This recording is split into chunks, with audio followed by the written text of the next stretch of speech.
సిఎస్బిఐఏఎస్ అకాడమీలో civil services coaching కి కొత్త బ్యాచ్ సెప్టెంబర్ 25 నుంచి స్టార్ట్ అవుతుంది. ఇది ప్రిలిమ్స్ మెయిన్స్ మొత్తం సిలబస్ కవర్ చేస్తుంది. ఈ బ్యాచ్ డ్యూరేషన్ 10 months ఉంటుంది. సెప్టెంబర్ 25 నుంచి స్టార్ట్ అయ్యే ఈ బ్యాచ్ దాదాపు జూన్ జూలై వరకు ఈ బ్యాచ్ కొనసాగుతుంది. ఇది అందరు విద్యార్థులు ఎవరైతే సీరియస్ గా 2025 అటెంప్ట్ కోసం ప్రయత్నిస్తారో వాళ్ళ కోసం ఇది ఎర్లీ బ్యాచ్ అని చెప్పవచ్చు. GS3 ఎకానమీ పేపర్ ఇప్పుడే పూర్తయింది. GS3 యూపీఎస్సీ మెయిన్స్లో economy, science and technology, security issues, disaster management, ఇట్లా ఎన్విరాన్మెంట్ ఎకాలజీ, ఈ సబ్జెక్ట్స్ అన్నీ ఉంటాయన్నమాట.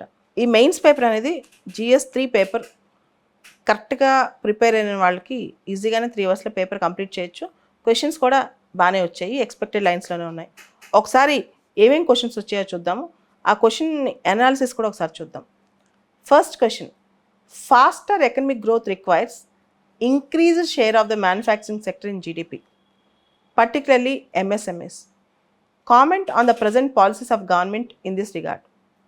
భారతదేశంలో ఫాస్ట్గా ఎకనమిక్ గ్రోత్ అవ్వాలంటే మ్యానుఫ్యాక్చరింగ్లో ఎంఎస్ఎంఈస్ షేర్ అనేది బాగా పెరగాలి, మ్యానుఫ్యాక్చరింగ్ సెక్టర్ పెరగాలి, దానిలో ఎంఎస్ఎంఈ షేర్ కూడా బాగా పెరగాలి. ఈ దిశగా గవర్నమెంట్ యొక్క పాలసీస్ ఏ విధంగా ఉన్నాయి, ప్రస్తుత పాలసీస్ మీద కామెంట్ చేయమని అడుగుతున్నారు అనమాట. సో మనకు తెలుసు ఎంఎస్ఎంఈస్ అనేవి చాలా క్రూషియల్ రోల్ ప్లే చేస్తాయి, micro small medium enterprises. MSMEs definition రాయాలి మనం ఫస్ట్ ఆన్సర్లో. రాసిన తర్వాత 40% ఆఫ్ అవర్ మ్యానుఫ్యాక్చరింగ్ ఎక్స్పోర్ట్స్, భారతదేశం నుంచి 40% మ్యానుఫ్యాక్చరింగ్ ఎక్స్పోర్ట్స్ అంతా ఎంఎస్ఎంఈ నుంచే వస్తాయన్నమాట. తర్వాత MSMEs contribute 25% of India's GDP, and manufacturing జీడిపిలో అయితే 50% అనమాట ఎంఎస్ఎంఈస్. ఎంఎస్ఎంఈ సంబంధించి గవర్నమెంట్ ఆఫ్ ఇండియా చాలా స్కీమ్స్, పాలసీస్ తీసుకొచ్చింది. ఉదాహరణకి ఉద్యమ్ పోర్టల్ అని చెప్పి, ప్రొడక్షన్ లింక్డ్ ఇన్సెంటివ్ స్కీమ్ అని చెప్పి, ఛాంపియన్స్ పోర్టల్, తర్వాత కరోనా టైం ఎంఎస్ఎంఈ యాక్ట్ని సవరించి దాన్ని ఎంఎస్ఎంఈ డెఫినేషన్ కూడా మార్చింది.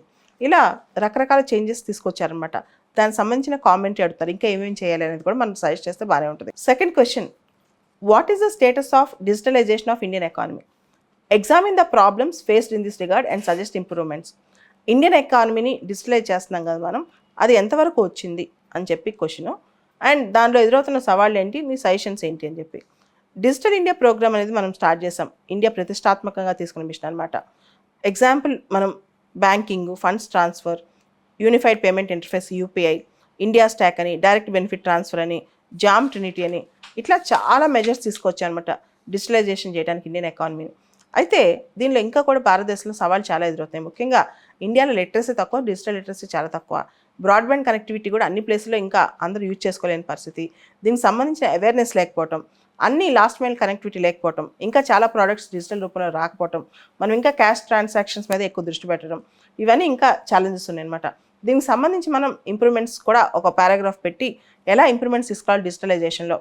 ముఖ్యంగా భారతదేశంలో, ప్రపంచంలో ప్రతి చోట మనం డిజిటల్ పేమెంట్స్ని ఎంకరేజ్ చేయటము, డిజిటల్ పేమెంట్స్కి ఇన్సెంటివ్స్ ఇవ్వటము, ట్రాన్స్పరెన్సీ ప్రమోట్ చేయటము, last mile connectivity, banking, post ఆఫీసులు, ప్రతి చోట డిజిటల్ పేమెంట్స్ని ఎంకరేజ్ చేయటము, అండ్ ప్రతి పేమెంట్కి డిజిటల్ పేమెంట్ ద్వారా చేయగలగటము, ఇట్లా చేస్తూ పోతే కనుక, అండ్ గవర్నమెంట్ సిస్టమ్స్ డెవలప్ చేయటము, డిజిటలైజేషన్ సిస్టమ్స్, ఇవన్నీ కూడా ప్రమోట్ చేస్తూ పోతే ఇంప్రూవ్మెంట్స్ వస్తాయి. ఇది సెకండ్ క్వశ్చన్కి అర్థం అనమాట. తర్వాత third question, how does he technology help farmers in production and marketing of agriculture produce, explain it. ఈ టెక్నాలజీ రైతులకు ఎలా ఉపయోగపడుతుంది, ముఖ్యంగా ప్రొడక్షన్ మార్కెటింగ్లో ఎలా ఉపయోగపడుతుంది అగ్రికల్చర్ ప్రొడక్షన్లో అని చెప్పి, ఎక్స్ప్లెయిన్ ఇట్ అని చెప్పి. మనకి సిలబస్లో డైరెక్ట్గా ఒక స్టేట్మెంటే ఉంది, ఒక చాప్టరే ఉంది, ఈ టెక్నాలజీ ఫర్ ద ఫార్మర్స్ అని. ఈ టెక్నాలజీ ఫార్మర్స్కి ఏ విధంగా ఉపయోగపడుతుందని చెప్పి. మార్కెటింగ్లో ఉందనుకోండి, అమ్ముకోవడంలో కానీ మార్కెటింగ్లో కానీ ఈ నేషనల్ అగ్రికల్చర్ మార్కెట్. అదేవిధంగా ప్రొడక్షన్ సంబంధించి కూడా కృషి విజ్ఞాన కేంద్రాలు, డిజిటల్ బోర్డ్స్ పెట్టి మరి వీళ్ళకి రైతులకు చాలా సర్వీసెస్ ఇస్తున్నారనమాట. సో గోపాల్ మిత్ర యాప్ అని చెప్పి డైరీ ప్రోడక్ట్స్కి, ప్రిసిషన్ అగ్రికల్చర్ అని చెప్పి ప్రొడక్షన్లో అగ్రికల్చర్ చాలా ఉపయోగపడుతుంది. ఆర్టిఫిషియల్ ఇంటెలిజెన్స్, కృత్రిమ మీద కూడా ప్రొడక్షన్ ఇంప్రూవ్ పడుతుంది. స్వామిత్వ యాప్ చాలా ఇంపార్టెంట్, డిజిటలైజేషన్ వల్ల కూడా ఉపయోగపడుతుంది అనమాట. తర్వాత సప్లై చేయడం కోసం ఆటోమేటిక్ సప్లై చైన్స్ వచ్చేస్తున్నాయి, బ్లాక్ చైన్ టెక్నాలజీ కూడా ఉపయోగపడుతుంది వీళ్ళకి. సో ఇవన్నీ కూడా మనకి ప్రొడక్షన్లో, మార్కెటింగ్లో రైతులకి ఈ టెక్నాలజీ చాలా ఉపయోగపడుతుందని చెప్పొచ్చు. దీనికి సంబంధించి ఇంకా కొంత ఎక్స్ప్లెనేషన్ మీరు రాస్తే సరిపోతుంది. Fourth question, state the objectives and measures of land reforms in India. Discuss how land ceiling policy on land holding can be considered as an effective reform under economic criteria. అంటే భారతదేశంలో సంస్కరణల యొక్క objectives ఎలా తీసుకొచ్చారు, measures రాయండి. అలానే land ceiling policy ఎఫెక్టివ్గా ఏ విధంగా భారతదేశంలో నడుస్తోంది, దానికి సంబంధించి ఆర్థిక పరంగా అది ఏ విధంగా ముందుకెళ్తుంది అని చెప్పి. సో ఇక్కడ ఆబ్జెక్టివ్స్ ఆఫ్ ల్యాండ్ రిఫార్మ్స్ ఇక్కడ నుంచి భూమి అందరికీ డిస్ట్రిబ్యూట్ అవ్వాలి వీలైనంత వరకు సమాంతరంగా అని చెప్పి స్టార్ట్ చేస్తూ 9th షెడ్యూల్ రాస్తూ మన కాన్స్టిట్యూషన్లో. తర్వాత ఆబ్జెక్టివ్స్ ఆఫ్ ల్యాండ్ రిఫార్మ్స్ మీకు తెలుసు, ఎక్సెసివ్ ల్యాండ్ని అందరికి డిస్ట్రిబ్యూట్ చేయటము, ల్యాండ్ సీలింగ్ విధించడము, ఇంటర్మీడియట్స్ని అబాలిష్ చేయటము, జమీందారీ సిస్టమ్ అలాంటి ఇంటర్మీడియట్స్ని అబాలిష్ చేయటము, ల్యాండ్ ఎక్విజిషన్కి సంబంధించిన అంశాలు, తర్వాత బినామీ ట్రాన్సాక్షన్స్ ఆపటము, ల్యాండ్ ఈ కౌలుదారులు ఉంటాయి కదా ల్యాండ్ లీజింగ్ పాలసీస్ని మార్చడము, ఇవన్నీ కూడా ల్యాండ్ రిఫార్మ్స్లో ఒక భాగం అనమాట. ముఖ్యంగా ల్యాండ్ రీడిస్ట్రిబ్యూషన్ అనేది చాలా ఇంపార్టెంట్. అయితే ఇది అంత పూర్తి స్థాయిలో సక్సెస్ అవ్వలేదు. Land reforms is a half baked cake in India అంటాం. ఇండియాలో ల్యాండ్ రిఫార్మ్స్ అనేది హాఫ్ బేక్డ్ కేక్ అంటాం అనమాట. సో దీనికి సంబంధించి ఎఫెక్టివ్ రిఫార్మ్స్ ఇంకా ఏ విధంగా తీసుకురావచ్చు ల్యాండ్ రిఫార్మ్స్లో. ల్యాండ్ అనేది స్టేట్ సబ్జెక్టు, రకరకాల స్టేట్స్, వెస్ట్ బెంగాల్ అలా ఉంది, కేరళలా ఉంది, ఇంకా రకరకాల ప్లేస్లో ల్యాండ్ రిఫార్మ్స్ సంబంధించి రాస్తూ ఇంకా బెటర్ ఆప్షన్స్ ల్యాండ్ రిఫార్మ్స్ ఎలా తీసుకురావచ్చో రాస్తే సరిపోతుంది. 5th question, introduce the concept of artificial intelligence. How does artificial intelligence help clinical diagnosis? Do you pursue any threat to privacy of the individual in the use of artificial intelligence in health care? Artificial intelligence అంటే ఏంటి అంటే మనిషి తనకున్న మేధను తనకున్న కొన్ని అలోగరిథమ్స్ మెషిన్స్లో పెట్టి కొన్ని identify చేసే టెక్నాలజీ మెషిన్కి ఇస్తాడు. బేసిక్గా దాన్నే ఆర్టిఫిషియల్ ఇంటెలిజెన్స్ అంటారనమాట. అయితే how does AI helps in clinical diagnosis? So health సెక్టర్లో ఆర్టిఫిషియల్ ఇంటెలిజెన్స్ చాలా ఉపయోగాలు ఉంటాయి అన్నమాట. ముఖ్యంగా మనం చూస్తే కరోనరీ వాస్కులరీ డిసీజెస్, క్యాన్సర్ని ఐడెంటిఫై చేయడానికి, respiratory tract disorders, genetic diseases identification, ఇవన్నీ చాలా విషయాలు మనం చేస్తుంటాం. రీసెంట్గా స్పందన్ 4.0 డివైస్ అని పాకెట్ ఈసీజీ ఇవన్నీ వచ్చేసాయి. అయితే ఆర్టిఫిషియల్ ఇంటెలిజెన్స్ హెల్త్ కేర్లో ముఖ్యంగా డిసీజ్ డయాగ్నోసిస్లో వీటిలో తీసుకురావడం వల్ల ప్రైవసీ ఇష్యూస్ కూడా చాలా ఉంటాయి. మన డేటా అనేది చాలా బయటకు వచ్చేస్తున్నట్టు వార్తలో కూడా మనం వింటున్నాం అనమాట. Health records, health related data అనేది వ్యక్తికి సంబంధించిన పర్సనల్ డేటా మిస్యూజ్ అయ్యే అవకాశం ఛాన్స్ చాలా ఉంది. దీనిపైన స్ట్రిక్ట్ రెగ్యులేషన్స్ రావాలి, strict legal framework, institutional framework కూడా చాలా స్ట్రాంగ్గా ఉండాలన్నమాట. ఇవన్నీ కనుక మనం ఎన్షూర్ చేసుకోగలిగితే ఆర్టిఫిషియల్ ఇంటెలిజెన్స్ని హెల్త్ కేర్లో క్లినికల్ డయాగ్నోసిస్లో వాడుకుంటూనే ప్రైవసీకి అడ్డు రాకుండా చూసుకోగలం. ఇది 5th క్వశ్చన్ అనమాట. తర్వాత 6th question, discuss several ways in which micro organisms can help in meeting the current fuel shortage. మనకి ఫ్యూయల్ షార్టేజ్లో మైక్రో ఆర్గానిజమ్స్ ఎలా హెల్ప్ అవుతాయి? మీకు తెలిసి ఈ మధ్య బాగా trending topic microbial fuel cells. Microbes helps in hydrogen generation. Second is biogas production. Biogas and production we can use microbes. బయోగ్యాస్లో వీటిలో మైక్రోబ్స్ని వాడి ప్రొడక్షన్ పెంచవచ్చు. Microbes are used in biofuel production అనమాట. ఎగ్జాంపుల్ సైనోబాక్టీరియా ఇవన్నీ. తర్వాత బయోఫ్యూయల్ అనేది మనకి సాలిడ్, లిక్విడ్, గ్యాసెస్ స్టేట్లో దొరుకుతుంది. Biofuel 3rd generation biofuels used like microbes అనమాట. 3rd జనరేషన్ బయోఫ్యూయల్స్లో మైక్రోబ్స్ని కూడా మనం వాడచ్చు. తర్వాత ప్లాస్టిక్ డైజెస్టింగ్ బ్యాక్టీరియా, ఈ మధ్య కొత్తగా ఒక ట్రెండ్ అవుతుంది. ప్లాస్టిక్ డైజెస్టింగ్ బ్యాక్టీరియాని రోడోకోకస్ రూబర్ అనమాట ఈ బ్యాక్టీరియా. దీని గురించి కూడా న్యూస్లో ఉంది. సో ఇవన్నీ కలిపి మీరు ఆన్సర్ని డెవలప్ చేయొచ్చు. Next 7th question, dam failures are always catastrophic. Dam failures are always catastrophic, especially on the downstream side, resulting in the colossal loss of life and property. Analyze various causes of dam failures. Give the examples of large dam failures. 7th question, dam failures are always catastrophic, especially on the downstream side, resulting in the colossal loss of life and property. Analyze various causes of dam failures. Give 2 examples of large dam failures. Dam failures అనేవి చాలా దురదృష్టకరమైనవి. ముఖ్యంగా ఆ కింద ఉండే వాళ్ళ పరిస్థితి, వాళ్ళ జీవితాలన్నీ నాశనం అయిపోతాయి, వాళ్ళ ఆస్తులు నష్టం అవుతాయి. అయితే డ్యామ్ ఫెయిల్యూర్స్ యొక్క కాజెస్ ఏంటి? 2 ఎగ్జాంపుల్స్ ఇవ్వమండి అని. బరూద్పురా డ్యామ్ ఫెయిల్యూర్ బాగా disastrous dam failure. Tiware dam failure Barudpura Madhya Pradesh, Tiware dam failure Maharashtra. ఈ 2 ఎగ్జాంపుల్స్ ఇస్తే సరిపోతుంది అనమాట. డ్యామ్ ఫెయిల్యూర్స్కి గల కారణాలు engineering or construction defections or one of the important reasons అనమాట. ప్రాపర్ రెగ్యులేషన్ మెయింటెనెన్స్ లేకపోవటం, ఫ్రాగ్మెంటెడ్ జ్యూరిస్డిక్షన్, ఇంటర్స్టేట్ డిస్ప్యూట్స్ ఉండటం వల్ల ఎవరి జ్యూరిస్డిక్షన్ వాళ్ళకి సరిగ్గా లేకపోవటం, seismicity, earthquake prone zones, dredging issues, అక్కడున్న సిల్ట్ని వాటిని క్లియర్ చేయకపోవడం వల్ల ఇవన్నీ కూడా డ్యామ్ ఫెయిల్యూర్స్కి ప్రధానమైన కారణాలని చెప్పొచ్చు. Next question, what is oil pollution? What are the impacts on the marine ecosystem? In what way oil pollution particularly harmful for a country like India? Oil pollution అంటే ఏంటి, ఏ విధంగా దాని మెరైన్ ఎకోసిస్టమ్ మీద effect చూపిస్తుంది? ఇది oil pollution ఇండియాకి ఎలా harmful అవుతుంది. జనరల్గా మనం చూసే ఉంటాం ఆయిల్ స్పిల్స్ అని, ఇవన్నీ కూడా ఆయిల్ పొల్యూషన్ అనేది కూడా పెద్ద పెద్ద ఓషన్స్లో కూడా ఎఫెక్ట్ అవుతుంది అనమాట. దీనివల్ల షిప్స్ యాక్సిడెంట్స్, వెజల్స్ యాక్సిడెంట్స్ అవటం, కొన్నిసార్లు deliberate release of oils, crude oil బయటకు వదలటము, దీనివల్ల ఆ ఏరియాలో ఆక్సిజన్ యాస్ఫిక్సేషన్, ఆక్సిజన్ ఉండకపోవటము, మెరైన్ ఫిషెస్ అన్నీ చచ్చిపోవటం, మెరైన్ ఎన్విరాన్మెంట్ నాశనం అవటం, కోరల్ రీఫ్స్ బయోడైవర్సిటీ లాస్ అయిపోవటము, కమర్షియల్ లాస్ అవటం, అక్కడ నావిగేషన్ ఛానల్స్ అన్నీ అక్కడ ప్రాబ్లమాటిక్గా రావటం. ముఖ్యంగా ఇండియా చూస్తే కనుక ఇండియాకి దాదాపు 7,500 కిలోమీటర్స్ కోస్ట్ లైన్ ఉంది. అండ్ ముఖ్యంగా more than 2 lakh kilometres exclusive economic zone ఇండియాకి. ఇండియా ఫిషింగ్ కానీ, ఆయిల్ ఎక్స్ప్లోరేషన్ కానీ, మినరల్ ఎక్స్ప్లోరేషన్ కానీ, ఇవన్నీ కూడా ఎఫెక్ట్ అవుతాయి ఆయిల్ స్పిల్స్ వల్ల లేదా ఆయిల్ పొల్యూషన్ వల్ల మెరైన్ ఎన్విరాన్మెంట్లో. 9th question, winning of the hearts and minds in terrorism affected areas is an essential step in restoring the trust of the population. Discuss the measures adopted by the government in this respect as part of conflict resolution in Jammu Kashmir. Atal Bihari Vajpayee గారు ఇంతకుముందు ఒక మాట అనేవాళ్ళు, ఇన్సానియత్, కాశ్మీరియత్, జమోరియాత్ అని చెప్పి.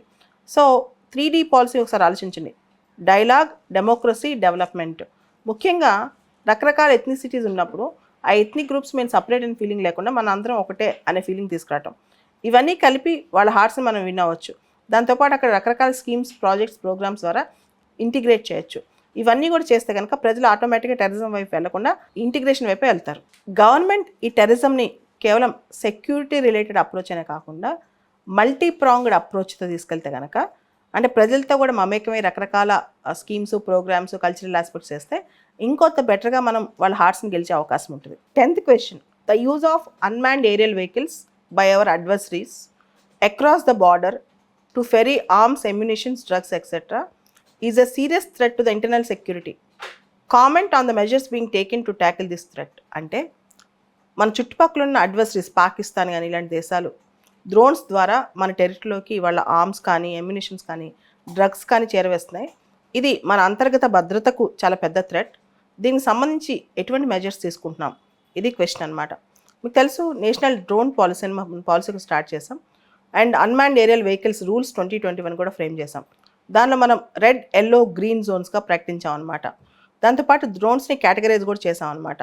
Nano అని, micro అని, small, medium, ఇట్లా లార్జ్ డ్రోన్స్ అని చెప్పి.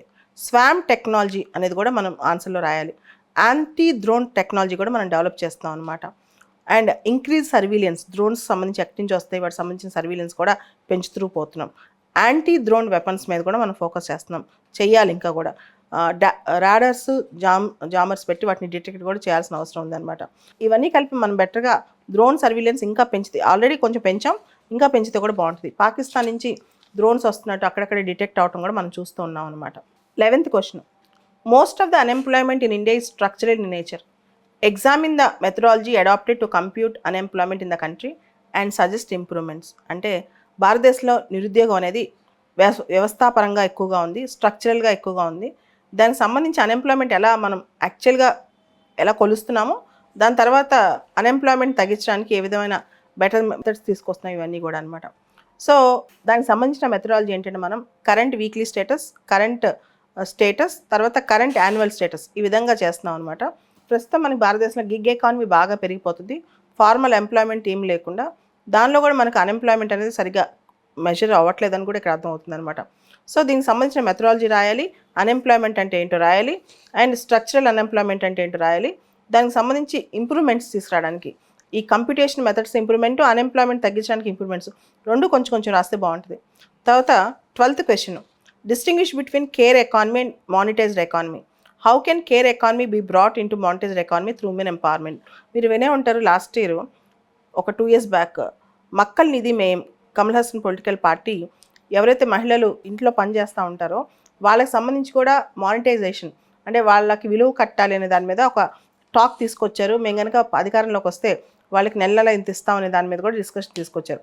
అక్కడి నుంచి కేర్ ఎకానమీకి, అంటే ఒక ఇంట్లో ఉండే వృద్ధులకి మనం సహాయం చేయడం కానీ, పిల్లలకు చేసే సేవ కానీ, ఇంట్లో చేసే పని కానీ, వాటన్నిటికీ మానిటైజ్ చేస్తే ఎలా ఉంటుంది, దాని ద్వారా ఉమెన్ ఎంపవర్మెంట్ సాధించవచ్చు కదా అనే డిస్కషన్ స్టార్ట్ అయిందనమాట.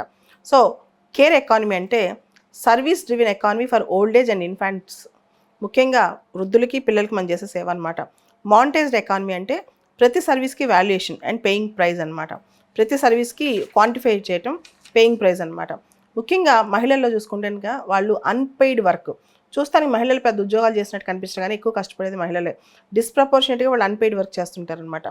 Gender imbalances in distribution of work, ముఖ్యంగా అన్పెయిడ్ ఉమెన్ ఎంపవర్మెంట్ రావాలంటే వాళ్ళు అన్పెయిడ్ వర్క్ తగ్గించాలి, అన్పెయిడ్ కేర్ వర్క్ రీడిస్ట్రిబ్యూట్ చేయాలి. తర్వాత వాళ్ళ కేర్ గివింగ్ సంబంధించి వాళ్ళు ఎంత చేస్తున్నారని దాని మీద ప్రాపర్ మనకి ఒక అప్రోచ్ ఉండాలి. ఇక్కడ మనం 4R అప్రోచ్ అనేది ఆన్సర్లో రాయాలి. Reduction of unpaid work, redistribution of unpaid care work, అంటే మహిళలు అన్పెయిడ్ వర్క్ తగ్గించి పెయిడ్ వర్క్ పెంచడం, redistribution of unpaid care work అంటే కేవలం మహిళలే కాదు పురుషులు కూడా పార్టిసిపేట్ చేయొచ్చు అని చెప్పడం, rewarding the care work, rewarding the care work అంటే వాడు ఏదైతే కేర్ వర్క్లో పార్టిసిపేట్ చేస్తుందో దానికి రివార్డ్ చేయడం, representation of women in various paid works, ఇవన్నీ కూడా పెంచడం అనమాట. దీనిలో 4R అప్రోచ్ అంటాం. అయితే ఇక్కడ జెండర్ రోల్స్లో మనం చూస్తే ఉమెన్కి కొన్ని పాత్రలు ఇస్తుంటాం, ముఖ్యంగా అన్పెయిడ్ వర్క్లో ఉమెన్ రోల్ చాలా ఎక్కువ ఉంది, దాన్ని కంప్లీట్గా రీడిస్ట్రిబ్యూట్ చేయడం ఇది కూడా చాలా ఇంపార్టెంట్. ఉమెన్కి అన్పెయిడ్ వర్క్ డిస్ప్రపోర్షనల్గా చాలా ఎక్కువ, దీనిలో జెండర్ ఇంబ్యాలెన్స్ చాలా ఉంది, దాన్ని కూడా అడ్రస్ చేయడం. ఇలా చేయగలిగితే కనుక కేర్ ఎకానమీ కాస్త మానిటైజ్డ్ ఎకానమీ వర్క్ అవుతుంది, తద్వారా ఉమెన్ ఎంపవర్మెంట్ అనేది ఎక్కువ వస్తుంది అనమాట. తర్వాత next question 13th question, explain the change in cropping patterns in India in the context of changes in the consumption patterns and marketing conditions. ఇండియాలో consumption patterns marketing conditions మారే కొందికి cropping patterns ఎలా మారినాయి. ఉదాహరణకి ఇండియాలో మనం క్రాప్స్ మోస్ట్లీ సీరియల్ బేస్డ్ అనమాట, wheat, paddy ఇవన్నీ. ఇప్పుడు గవర్నమెంట్ డెసిషన్స్ మిల్లెట్స్ని ప్రమోట్ చేయటం, పల్సెస్ని, సీరియల్స్ని ప్రమోట్ చేయటం, international domestic demands oil seeds మీద ఎక్కువ ఉండటం, అండ్ ఫార్మర్స్ కూడా ఎంఎస్పీ పాలసీ, ఫుడ్ సెక్యూరిటీకి సంబంధించిన పాలసీస్, గవర్నమెంట్ చేసిన పాలసీస్ అనుగుణంగా వేయటం అనేది. గవర్నమెంట్ ఇనిషియేటివ్స్ కొన్ని ప్రత్యేకమైన క్రాప్స్ని పెంచడానికి national palm oil mission, PM Shri Anna millets ప్రోగ్రామ్ను, national horticulture mission, food processing industry, ఇవన్నీ కూడా ఫుడ్ ప్రాసెసింగ్ ఇండస్ట్రీ బాగా పెరుగుతుంది ఒక ఇండస్ట్రీలో, క్రాపింగ్ ప్యాటర్న్స్ కూడా చేంజ్ అవటం ఇవన్నీ కూడా. Next question, what are the direct and indirect subsidies provided to the farm sector in India? Discuss the issues raised by the World Trade Organization in relation to agriculture subsidies. WTO and agriculture subsidies అనేవి ఎప్పటి నుంచో పెద్ద issue. మీకు తెలుసు agreement on agriculture India అప్పట్లో స్పెషల్గా మనం permission కూడా తీసుకున్నాం మన ఫుడ్ సెక్యూరిటీ యాక్ట్ గురించి. ఈ సందర్భంగా మనం స్పెషల్గా మనం పీస్ క్లాస్ కూడా సైన్ చేసాం. So direct and indirect subsidies ఫామ్లో మనం urea subsidies, fertiliser, LPG subsidy, subsidise seeds, electricity subsidy, subsidising and mechanical tools, tractors, ఇవన్నీ కూడా చేసాం. దాంతోపాటు WTO green box, blue box, amber box subsidy సంబంధించి చాలా రూల్స్ కూడా తీసుకొచ్చిందనమాట. ముఖ్యంగా యాంబర్ బాక్స్ సబ్సిడీస్ అనేవి ప్రొడక్షన్ డిస్టార్షన్ సంబంధించి ఆపుతుంది. తర్వాత ఇంకా గ్రీన్ బాక్స్ అయితే they are allowed, green box subsidies they are allowed అనమాట. అండ్ ఈ సబ్సిడీస్ సంబంధించి ఇంకా డిస్కషన్, డెవలపింగ్ కంట్రీస్ ఏమో అగ్రికల్చర్ సబ్సిడీస్ పెంచాలి, డెవలపింగ్ కంట్రీస్కి, పూర్ కంట్రీస్కి సబ్సిడీస్కి స్కోప్ ఇవ్వాలి అని. కానీ డెవలప్డ్ కంట్రీస్ ఏమో ఇవి trade డిస్టార్టింగ్ agriculture subsidies, trade facilitation ఉండాలి, అందరికీ ఈక్వల్ ట్రీట్మెంట్ ఉండాలి అని చెప్పి. సో దీని మీద ఈ డిస్కషన్ ఇంకా బాగా జరుగుతుందన్నమాట. తర్వాత 15th question, adoption of e vehicles is rapidly growing worldwide. E vehicles అనేవి బాగా ట్రెండింగ్ టాపిక్, ఇది వస్తుందని అందరూ గెస్ట్ చేశారు. How do electric vehicles contribute in reduction carbon emissions and what are the key benefits they offer compare to the traditional combustion engines. E vehicles అనేవి world వైడ్గా బాగా పెరుగుతున్నాయి దాని అడాప్షన్ సంబంధించి. దీనివల్ల కార్బన్ ఎమిషన్స్ ఎలా తగ్గుతాయి అండ్ ట్రెడిషనల్ కంబషన్ ఇంజిన్స్కి కన్నా దీనికున్న బెనిఫిట్స్ ఏంటి అని చెప్పి. So electric vehicles carbon emissions తగ్గిస్తాయి, బికాస్ ఇంటర్నల్ కంబషన్ ఇంజిన్స్ ఉంటే కనుక అవి పొల్యూటెంట్స్ రిలీజ్ చేస్తాయి, కార్బన్, సల్ఫర్, నైట్రోజన్ లాంటివి. బట్ ఎలక్ట్రిక్ వెహికల్స్ అనేవి క్లీన్, గ్రీన్ అండ్ సస్టైనబుల్ ఎనర్జీతో ఉంటాయి కాబట్టి ఎన్విరాన్మెంట్ కూడా అలానే ఉంటుంది. సో ఇది మేజర్ డిఫరెన్స్ అనమాట. సో ప్రపంచవ్యాప్తంగా చాలా దేశాల్లో పెరుగుతున్నాయి, డెవలప్డ్ కంట్రీస్లో ఈ వెహికల్స్ వాడకం బాగా పెరిగింది. కానీ ఇండియా లాంటి దానిలో కొన్ని ఈ వెహికల్స్ ఇంజిన్స్ అన్ని పేలిపోవడం వల్ల ఇంకా దాని పూర్తి స్థాయిలో అడాప్షన్ అలా మనం ఫేమ్ అనే ఒక పాలసీ కూడా స్టార్ట్ చేసాం. ఆ ఫేమ్ పాలసీ ద్వారా కూడా ఈ వెహికల్స్ని ప్రమోట్ చేస్తున్నాం. ప్రస్తుతానికి ఈ వెహికల్స్ వాడకం నెమ్మదిగా గవర్నమెంట్ ఎంకరేజ్ చేస్తుంది, పూర్తి స్థాయిలో రావట్లేదు అనమాట. ఈ వెహికల్స్లో ఉపయోగపడే లిథియం లాంటివి కూడా మనం ఇంపోర్ట్ చేసుకుంటున్నాం. కొన్నిసార్లు జమ్మూ కాశ్మీర్లో లిథియం రిజర్వ్స్ కూడా దొరుకుతున్నాయి. ఓవరాల్గా ప్రపంచవ్యాప్తంగా ఇండియాలో ఈ వెహికల్స్ అడాప్షన్ పెరుగుతుంది. ఇండియాలో ఇంకాస్త టైం పెట్టే అవకాశం ఉంది ఈ వెహికల్స్ పూర్తి స్థాయిలో అడాప్ట్ అవడానికి. తర్వాత 16th క్వశ్చన్ మనం చూస్తే కనుక, what is the main task of India's third moon mission which could not be achieved in the earlier mission and list the countries that have achieved this task. ఇది మీ అందరికీ తెలుసు, Chandrayaan 3 mission landing, crash landing కాకుండా soft landing. ముఖ్యంగా India south pole దగ్గర soft landing, తర్వాత rover, Pragyan rover, ఇదంతా already మీకు తెలుసు అమెరికా, రష్యా, చైనా వీళ్ళు మూన్ మీద సాఫ్ట్ ల్యాండింగ్ చేయగలిగారు. కానీ ఇండియా స్పెషాలిటీ ఏంటంటే సదరన్ పోల్ దగ్గర చేయగలిగింది అనమాట. సో దీనికి సంబంధించి పూర్తి స్థాయిలో ఆన్సర్ రాస్తే సరిపోతుంది. Next 17th question, comment on the national wetland conservation programme initiated by the government of India and name few Indian wetlands of international importance including Ramsar sites. Wetlands చిత్తడి నేలల గురించి ఎప్పుడు న్యూస్లోనే ఉంటుంది. భారతదేశంలో నేషనల్ వెట్లాండ్ కన్జర్వేషన్ ప్రోగ్రామ్ గురించి రాయమని అడిగారు. దాని తర్వాత కొన్ని రామ్సార్ వెట్లాండ్స్ గురించి రాయమని అడిగారు అనమాట. ఇది నేషనల్ వెట్లాండ్ కన్జర్వేషన్ ప్రోగ్రామ్ అనేది వెట్లాండ్స్ని కన్జర్వ్ చేయడానికి స్టార్ట్ అయిన ప్రోగ్రామ్. 1986 నుంచి దాదాపు 115 వెట్లాండ్స్ 24 రాష్ట్రాల్లో కన్జర్వ్ చేయగలిగాం మనం. ముఖ్యంగా గమనిస్తే కనుక ప్రాపర్గా కన్జర్వేషన్ మేనేజ్మెంట్ దీని ఒక ఎయిమ్ అనమాట. National wetland conservation programme centrally sponsored scheme. ఇండియాలో దాదాపు 75 రామ్సార్ వెట్లాండ్ సైట్స్ ఉన్నాయి. అండ్ ఈ వెట్లాండ్స్ అనేవి చాలా చాలా ఇంపార్టెంట్ అనమాట. బికాజ్ రామ్సార్లో గుర్తించారంటే వెట్లాండ్స్ ఆఫ్ ఇంటర్నేషనల్ ఇంపార్టెన్స్. ఇక్కడ వెట్లాండ్స్ ఆఫ్ ఇంటర్నేషనల్ ఇంపార్టెన్స్ అంటే ఆ పర్టికులర్ వెట్లాండ్ అనేది కేవలం భారతదేశానికే కాదు, అంతర్జాతీయంగా మానవాళికి మొత్తానికి అది ఉపయోగపడుతుంది, మానవాళ మనుగడికి అది కీలక పాత్ర పోషిస్తుందని అర్థం. అందుకనే ఇంటర్నేషనల్ వెట్లాండ్స్ అంటాం. మీకు తెలుసు కొల్లేరు ఏపీలో అది ఉంది, మనకి రామ్సార్ సైట్లో, పిచ్చవరం తమిళనాడు, ఇట్లా చాలా ఉన్నాయి. ఇండియాలో 75 వెట్లాండ్స్ ఉన్నాయన్నమాట రామ్సార్ సైట్లో, ఇంకా పెరుగుతూ కూడా వస్తున్నాయి ఇండియాలో. ఇదే 17th క్వశ్చన్కి బేసిక్గా రాస్తే సరిపోతుంది. 18th క్వశ్చన్, ఐపీసీసీ రిపోర్ట్ మీద రీసెంట్గా లాస్ట్ ఇయర్ కూడా ఈ రిపోర్ట్ వచ్చింది. Inter governmental panel on climate change has predicted a global sea level rise of above 1 meter by 2100 AD. అంటే గ్లోబల్ సీ లెవెల్ రైజ్ ఇప్పుడున్న దానికంటే 1 మీటర్ పెరగబోతుంది. దానివల్ల ఇండియా పైన ప్రభావం ఏంటి, ఓవరాల్గా క్లైమేట్ చేంజెస్ వల్ల ఇండియా మీద ప్రభావం ఏంటి, ఇండియన్ ఓషన్ కంట్రీస్ మీద ప్రభావం ఏంటనమాట. దీనివల్ల మీకు తెలుసు ఇండియన్ ఓషన్ మీద క్లైమేట్ చేంజ్ ప్రభావం, సీ లెవెల్ రైజ్ అవుతాయి. క్లైమేట్ చేంజ్ ప్రభావం అంటే అబ్రప్ట్ మాన్సూన్స్ వస్తాయి, ఫ్లడ్స్, డ్రాట్స్ ఇవన్నీ సడన్గా వచ్చేస్తాయి, పెరిగిపోతుంటాయి. ఎక్స్ట్రీమ్ వేవ్స్ వల్ల చాలా దేశాలు ఇబ్బంది పడుతుంటాయి. తర్వాత గ్లోబల్ వార్మింగ్ వల్ల ఇండోనేషియన్ లిటరల్ కంట్రీస్ ఇబ్బంది పడతాయి. ఈవెన్ వాటి సెక్యూరిటీకి కూడా ఇది దెబ్బేనంట. ఓవరాల్గా ఐపీసీసీ రిపోర్ట్ ప్రకారం, డైరెక్ట్గా ఐపీసీసీ రిపోర్ట్లో ఈ మాట రాసింది, సౌత్ వెస్ట్ మాన్సూన్స్ ఇండియన్ సబ్ కాంటినెంట్లోకి, ఈ ప్రాంతంలోకి అబ్రప్ట్గా రావటం క్లైమేట్ చేంజ్ వల్ల జరుగుద్ది.